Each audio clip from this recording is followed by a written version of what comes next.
Hi, I'm Lou Ann Hammond with DrivingTheNation.com, and I'm here with Mike Manley with Jeep. Hi, Lou Ann. How are you doing today, Mike? Very good. Good to see you. So we're at the LA Auto Show. This car not only is so much better, but it is a competitor to all of its competition. Absolutely. Yeah. When we were working on the platform, we knew we had to do a number of things. We obviously wanted to be as true to Jeep's heritage as we could in terms of its capability and its safety.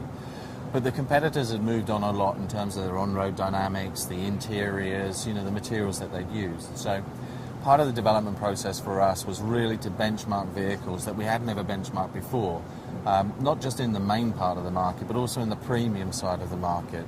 And I think as a result of that, when you get into this vehicle and you drive it, you feel a driving dynamic that's very tight, it's very responsive.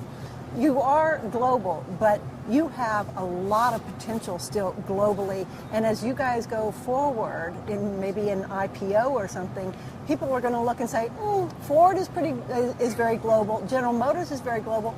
Chrysler, Jeep, and Dodge are not as global. They have a lot of potential growth still here. Absolutely. That might play in your favor.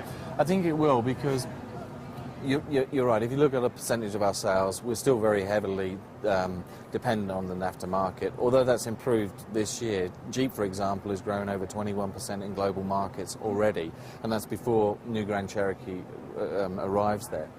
But we laid out on November the 4th last year plans that would double our international volume.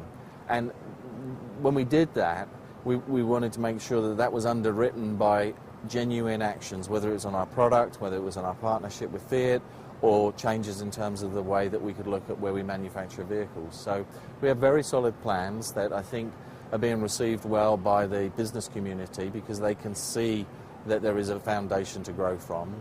Our early results have been encouraging. We still have a long way to go, of course.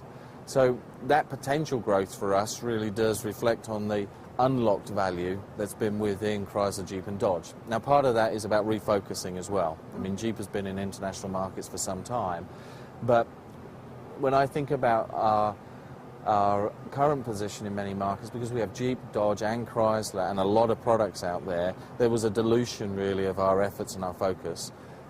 Jeep now being our lead global brand means we can really focus on that, really focus on those segments, and we're seeing some good early signs that that's going to work. Demand right now from the government for lower emissions and more mileage in your fuel economy.